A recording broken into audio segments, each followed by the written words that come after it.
لکھوی صاحب بھی اس بات کو اپنی گفتگو کے اندر لے کر آئیں کہ یہ آیت جو ہے اس سے بعض اوقات جو غلام مرزا احمد قادیانی صاحب تھے وہ بھی استدلال فرماتے تھے اور وہ یہ بات کہتے تھے کہ قد خلت من قبلہ الرسل سے یہاں مراد یہ ہے کہ عیسیٰ علیہ السلام دنیا سے چلے گئے اور اب وہ چلے گئے تو میں مسیح ہوں، یعنی میں عیسیٰ علیہ السلام کی مثل ہوں جو اب اس دنیا میں آ چکا ہوں اور اب میں ان کی جگہ کے اوپر وہ شخص ہوں گا جس کے بارے میں احادیث میں مسلم شریف کی حدیث میں موجود ہے کہ قرب قیامت سے پہلے وہ آئے گا۔ اور اس کے اوپر جو وہ مزید دلائل دیتے تھے وہ بڑے غور طلب ہیں اور ان کی علمی قابلیت کو اس سے بخوبی ہمیں اندازہ ہو سکتا ہے۔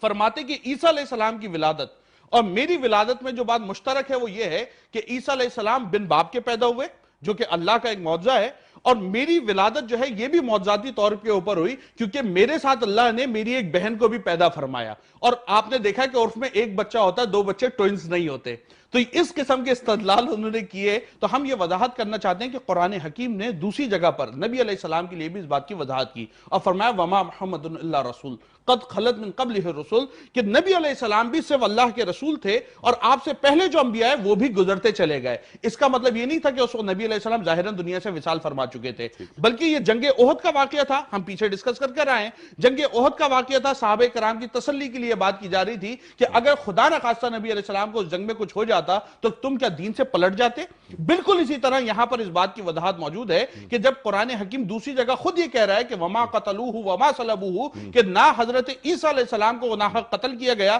اور نہ ہی آپ کو صلیب دی گئی، بلکہ اللہ نے ان کو آسمانوں پر اپنے پاس بلا لیا، اور پھر احادیث میں وضاحت موجود ہے کہ اللہ رب العزت قرب قیامت میں ان کو دوبارہ دنیا کے اندر بھیجیں گے۔ تو اس کا مطلب یہ ہوا کہ یہ آیت کریمہ کسی طور پر بھی ان کی دلیل نہیں بن سکتی اور یہ محض دھوکہ ہے جو عوام الناس میں پھیلایا جا رہا ہے۔ سبحان اللہ۔